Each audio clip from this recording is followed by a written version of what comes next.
সুপ্রিয় সুধী, সবাইকে অনেক অনেক প্রীতি ও শুভেচ্ছা।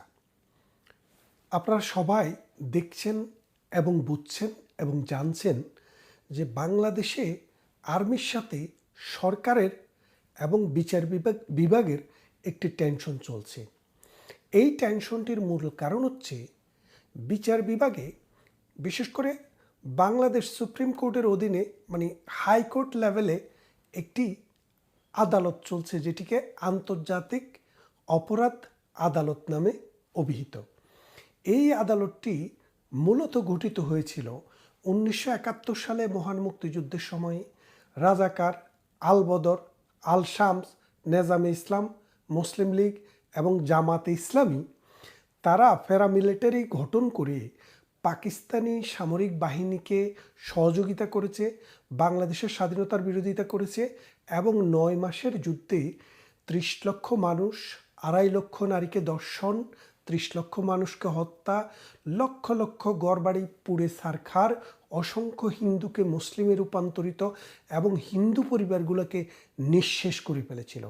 সেই রকম মানবতা বিরোধী অপরাধের সাথে যারা জড়িত ছিল যুদ্ধকালীন সময়ে, তাদের বিচার করার জন্য 1973 সালে একটি আইন করা হয়, যেটি আইসিটি আপনারা আদালত, যেটা আন্তর্জাতিক ক্রাইমস ট্রাইব্যুনাল।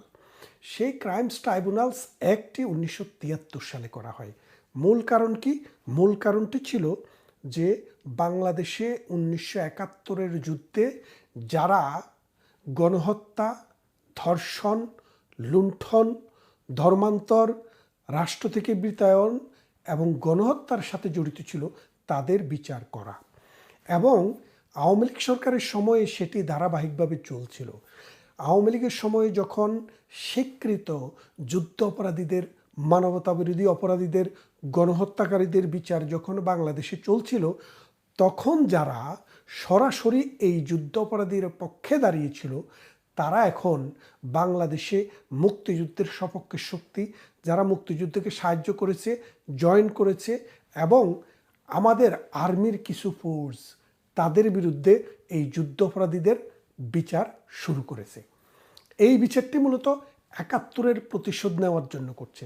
আপনারা জানেন যে বাংলাদেশে যে সেনাবাহিনীটি আছে, এই সেনাবাহিনীটির একটি বিশেষ বহর 5000-এরও উপরে সৈন্য জাতিসংঘের বিভিন্ন শান্তিরক্ষী মিশনে চাকরি করে আমাদের। এই সেনাবাহিনী, তাদের এটি একটি সবচেয়ে লোভনীয় জায়গা। জীবনে একবার বা দুইবার যায়, তারা অন্তত 20 থেকে 30 লাখ টাকা করে, দুইবারে 50-60 লাখ টাকা আয় করে লাইফ টাইমে, পুলিশ, আর্মি, বিডিআর সবাই মিলে। তা এখন বর্তমান সময়ে যখন শেখ হাসিনার সরকার চলে যায়, প্রধানমন্ত্রী শেখ হাসিনা যখন ভারতে আশ্রয় নেয়, তখন এই আইসিটি অর্থাৎ আন্তর্জাতিক ক্রাইমস ট্রাইব্যুনাল আবার এই রাজাকাররা চালু করে। এই রাজাকারদের যে আইনজীবী ছিল তাজুল, সে হচ্ছে এটা চিফ প্রসিকিউটর। আর যাকে চেয়ারম্যান বানানো হয়েছে তার নাম হচ্ছে নজরুল ইসলাম। এই নজরুল ইসলাম সম্পর্কে আমি বিগত প্রসিকিউটরদের কাছ থেকে একটি সুন্দর কাহিনী শুনলাম, যেটি কাহিনী না, সত্য ঘটনা, আপনারাও যাচাই করে নিতে পারেন। নজরুল ইসলামকে আইনমন্ত্রী আব্দুল মতিন খসরু আওয়ামী লীগের মন্ত্রী হওয়া সত্ত্বেও জামাতি এই লোকটিকে নমিনেশন দিয়েছিলেন একজন জাস্টিস হিসেবে সুপ্রিম কোর্টে। পরবর্তীতে যখন মীর কাশেম আলীর বিচার চলে, অর্থাৎ জামাত নেতা মীর কাশেম আলীর বিচার চলে, তখন তিনি অবসরে যান। তো আপনারা জানেন, অবসরে গেলে 1 বছর পর্যন্ত এলপিআরে থাকে যে কোনো বিচারক অথবা সরকারি কর্মকর্তারা। এই 1 বছরে তাদেরকে ট্রিট করা হয় যে তারা সরকারি চাকরিতে আছে, বেতন পায়, ভাতা পায়, সরকারি বাড়ি পায় এবং অন্যান্য সুযোগ সুবিধা বহাল থাকে। তো তিনি যেদিন এলপিআরে গেলেন, নজরুল ইসলাম সাহেব, সেদিন তিনি 1 সপ্তাহের মাথায় জাস্টিস সিনার কোর্টে যখন এই যুদ্ধ অপরাধীর বিচার চলছিল, তখন তিনি গিয়ে ওই যুদ্ধ অপরাধীদের পক্ষের আইনজীবী হিসাবে দাঁড়ালেন। তখন প্রসিকিউশন টিম সিরিয়াসলি অবজেকশন দিল যে তিনি তো এখনও জাস্টিস, কারণ এলপিআরে থাকা মানে তিনি আরও 1 বছর জাস্টিস, সুতরাং বাংলাদেশের আইন মোতাবেক, বাংলাদেশের সুপ্রিম কোর্টের রুল মোতাবেক কোনো জাস্টিস যতদিন পর্যন্ত না তিনি পূর্ণাঙ্গ অবসরে যাচ্ছেন ততদিন পর্যন্ত তিনি ব্যক্তিগতভাবে কোনো ক্লায়েন্টের পক্ষে দাঁড়াইতে পারেন না। তখন জাস্টিস সিনে সাহেব ওই আদালত 1 সপ্তাহের জন্য মুলতবি করেন। সেই ইমোরাল আইন ভঙ্গকারী ব্যক্তিকেই এখন এই শেখ হাসিনার বিরুদ্ধে এবং আর্মিদের বিরুদ্ধে যে বিচারটি হচ্ছে সেই বিচারের চেয়ারম্যান হিসেবে নিয়োগ করা হয়েছে অবসর থেকে এনে। আচ্ছা, এই দুজনের পরিচয় তো আপনারা পেলেন। এখন যে জায়গাটিতে সমস্যা দেখা দিয়েছে, আর্মির যে প্রধান জনাব ওয়াকারুজ্জামান, তিনি বেশ কিছুদিন আগে প্রেসিডেন্টের সাথে দেখা করেছেন এবং তিনি চিফ জাস্টিসের সাথে দেখা করেছেন। দেখা করে তিনি বলেছেন যে আর্মিতে যারা সার্ভিসে আছে তাদের যদি বিচার হতে হয় আর্মি আইনে হবে, তাদের বিচার সিভিলিয়ানের আইনে হবে না। বাংলাদেশে যদি আর্মি কোনো ক্রাইমের সাথে জড়িত থাকতো, আর্মি যদি দুর্নীতির সাথে জড়িত থাকতো, তাহলে কিন্তু বাংলাদেশের আর্মি জাতিসংঘের শান্তিরক্ষী বাহিনীতে যেতে পারতো না।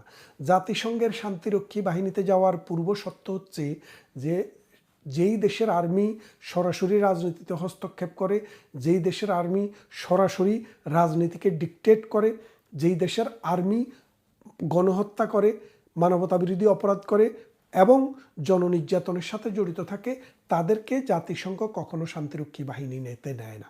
তাহলে আপনারা বোঝেন এখন বাংলাদেশের যে সেনাবাহিনী, তারা যারা ডিজিএফআই, এনএসআই বিভিন্ন প্রতিষ্ঠানে কাজ করেছে, প্রধান ছিল, তাদের বিরুদ্ধে এখন এই জামাতিরা, এই ডক্টর ইউনূসের ফালক পুত্ররা কি করেছে?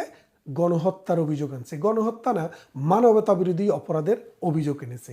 এই মানবতা বিরোধী অপরাধটা কি?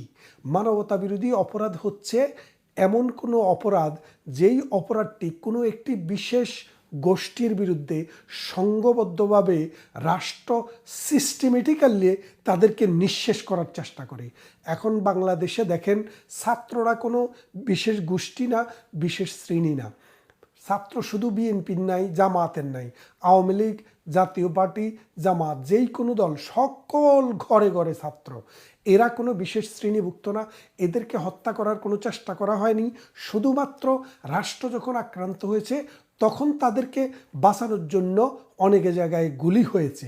সেই গুলিতে রাষ্ট্রের হিসাব মতো মাত্র 400 লোক মারা গেছে। আর বাকি যারা মারা গেছে তাদের সাথে রাষ্ট্রের কোনো সম্পর্ক নেই। আর এই যে 400 মারা গেছে, এদেরকেও পুলিশ, আর্মি বা আমাদের বিজিবি গুলি করে মারে নাই। এদেরকে হাসনাত, সার্জিসদের নেতৃত্বে যে প্যারামিলিটারি বাহিনী ছিল তারাই গুলি করে হত্যা করেছে। যার কারণে এইসব কোনো হত্যাকাণ্ডের বিচার করার জন্য যে পোস্টমর্টম করা দরকার, কোনো পোস্টমর্টম হয়নি। তাহলে আপনারা বোঝেন, এখন আর্মিদের বিচার শুরু করেছে, আর্মিদের নামে মামলা রুজু করেছে কোথায়? আন্তর্জাতিক অপরাধ ট্রাইব্যুনালে। এই আর্মির সার্ভিসে আছে এই রকম অফিসারদের বিচার শুরু হয়েছে। এখন আর্মির মধ্যে কিন্তু সিরিয়াস একটা রিপারকেশন হয়েছে। আর্মিদের দফায় দফায় বিচার হচ্ছে, দফায় দফায় সালিশ হচ্ছে, দফায় দফায় আলাপ আলোচনা হচ্ছে।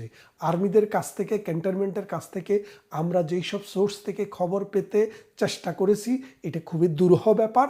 তারপরও আমরা যেটুক খবর নিতে পেরেছি যে শেষ পর্যন্ত যদি সরকার, যদি ডক্টর ইউনূসের রাজাকার বাহিনী ওই যুদ্ধ অপরাধীদের বিচারের সময় যিনি যুদ্ধ অপরাধীদের পক্ষে ছিল, মানবতা বিরোধী অপরাধীদের পক্ষে ছিল, সেই রাজাকার তাইজুল এবং ইমোরাল জাস্টিস নজরুল ইসলাম যে মানে আর্মিদের বিরুদ্ধে যে উদ্যোগ নিয়েছে তাদের বিচার করার জন্য, সেটা বুমেরাং হতে চলেছে। যদি 2-3 দিনের মধ্যে, 2-1 দিনের মধ্যে সেটি ড্রপ না করা হয়, আর্মি যেই কোনো সময়ে বাংলাদেশের ক্ষমতা টেক ওভার করবে। এটা বাংলাদেশ আওয়ামী লীগকে ফিরিয়ে আনার জন্য নয়, আর্মির ইন্টিগ্রিটিকে রক্ষা করার জন্য, বাংলাদেশ নামক রাষ্ট্রের ইন্টিগ্রিটিকে রক্ষা করার জন্য এবং 71-এর ঘাতক দালালদের যে চক্রান্ত বাংলাদেশে মুক্তিযোদ্ধাদেরকে নিধন করার, সেটা স্টপ করার জন্য আর্মি যেই কোনো মুহূর্তে ক্ষমতা নিতে পারে। এমতো অবস্থায় ভারত আমাদের প্রতিবেশী রাষ্ট্র, কারণ যেহেতু আপনার বাড়িতে যখন আগুন লাগে আপনার প্রতিবেশীর কাছে কিন্তু সেই তাপটা গিয়ে পৌঁছায়, আপনি চান বা না চান। আমরা খবর পেয়েছি দিল্লিতে ভারতের যে নিরাপত্তা বিশ্লেষক, ভারতের যে নিরাপত্তা উপদেষ্টা এবং নিরাপত্তা কর্মকর্তা যারা রয়েছে, অজিত দোভালের নেতৃত্বে তারা একাধিকবার মিটিং করেছে। বাংলাদেশে যদি এইরকম কোনো সামরিক অভ্যুত্থান হয় তাহলে সেটাতে ভারতের কি ভূমিকা থাকবে, ভারত কি করবে এবং ভারতের চিন্তা চেতনা, এটা আলাপ আলোচনার মধ্যে উঠে এসছে। এবং ভারত চায় বাংলাদেশে শান্তি আসুক, ভারত চায় বাংলাদেশে গণতান্ত্রিক ধারা ফিরে আসুক এবং ভারত চায় এই দুটি প্রতিবেশী রাষ্ট্রের সুসম্পর্ক বজায় থাকুক। কিন্তু বর্তমানে বাংলাদেশে যে ইউনূস সরকার রয়েছে, রিসেট বাটন টিপ দিয়ে, অর্থাৎ রিসেট বাটন হচ্ছে 1971 যে বাটনটি আমরা ভারতমুখী হয়েছিলাম বাংলাদেশ, কারণ 71-এর মহান মুক্তিযুদ্ধে ভারত আমাদের পাশে এসে দাঁড়িয়েছিল এবং আমাদের যেই কোনো উন্নয়ন কর্মকাণ্ডে, অবকাঠামো, ভৌত এবং সামাজিক অবকাঠামো বিনির্মাণে, বিদ্যুৎ উৎপাদনে ভারত আমাদের পাশে এসে দাঁড়িয়েছে। আমাদের নদীতে পানি দেওয়ার ক্ষেত্রে ভারত সবসময় উদারতা দেখিয়েছে। এমতো অবস্থায় ভারতমুখী বাংলাদেশ সবসময় গত 53 বছরে ছিল। এখন ডক্টর ইউনূস সেটাকে রিসেট করে পাকিস্তানমুখী করার চেষ্টা করেছে। এই পাকিস্তানমুখিতার ফলে এই বাংলাদেশে আরও যে ঘটনাটি ঘটেছে, সপ্ত নৌবহর কিন্তু আমেরিকা থেকে এসে পড়েছে। আপনারা জানেন আরব সাগরে এসেছিল 1971 সালে, কিন্তু আরব সাগর থেকে এই বঙ্গোপসাগরে আসার আগেই ভারত এবং রাশিয়ার মৈত্রী চুক্তিটি হয়। সেই চুক্তিটি হওয়ার পর আমেরিকা সাহস করে বঙ্গোপসাগরে ওই ঘাতক দালালদের পক্ষে যুদ্ধ করার জন্য, 71-এ পাকিস্তানের পক্ষে যুদ্ধ করার জন্য আর বাংলাদেশে আসতে পারে নাই। 53 বছর পর যেই ডক্টর ইউনূসকে আমেরিকা নোবেল পাইয়ে দিয়েছিল, সেই ডক্টর ইউনূসকে দিয়ে এটি গোপন চুক্তি করেছে বাংলাদেশের সাথে এবং সেই চুক্তি মোতাবেক আমেরিকার যুদ্ধজাহাজ আসছে, মানে সামরিক বহর রণতরী আসছে এবং উড়োজাহাজও, সামরিক উড়োজাহাজও কয়েকদিন আগে বাংলাদেশে এসছে, আপনারা দেখেছেন। এমতো অবস্থায় ভারত, চায়না, মিয়ানমার খুবই শঙ্কিত। তারা চিন্তা করছে যে আমেরিকান বেনিয়াদেরকে এখানে এনে একটি ঘাঁটি দিচ্ছে, যেই ঘাঁটিটির মূল কাজ হবে এই দক্ষিণ পূর্ব এশিয়াকে অস্থিতিশীল করা, যুদ্ধ অবস্থা তৈরি করা। এর সাথে ডক্টর ইউনূসের জড়িত এবং এই জামাতে ইসলামী এবং বিএনপিরও একটি অংশ আমরা জড়িত বলে শুনেছি। আমরা সঠিক করে বলতে পারছি না, তবে তারাও জড়িত থাকতে পারে, সেটি সময় বলবে। তবে জামাতে ইসলামী সরাসরিভাবে তাদের সাথে জড়িত। এখন এই অবস্থায় বাংলাদেশে যে একটি টান উত্তেজনা বিরাজ করছে, এই উত্তেজনাকর পরিস্থিতিতে যেই কোনো মুহূর্তে আর্মি ক্ষমতা নিতে পারে। আর্মি যদি ক্ষমতা নেয়, প্রথমেই যাকে গ্রেপ্তার করবেন সেটি হচ্ছে রাজাকারের আইনজীবী তাজুলকে। এই তাজুলকে গ্রেপ্তার করা হবে এবং তার ভবিষ্যৎ কি আছে, তার কপালে কি আছে আমরা এখন বলতে পারছি না, তবে খুব শীঘ্রই আপনারা দেখতে পাবেন, এই জাতি দেখতে পাবে।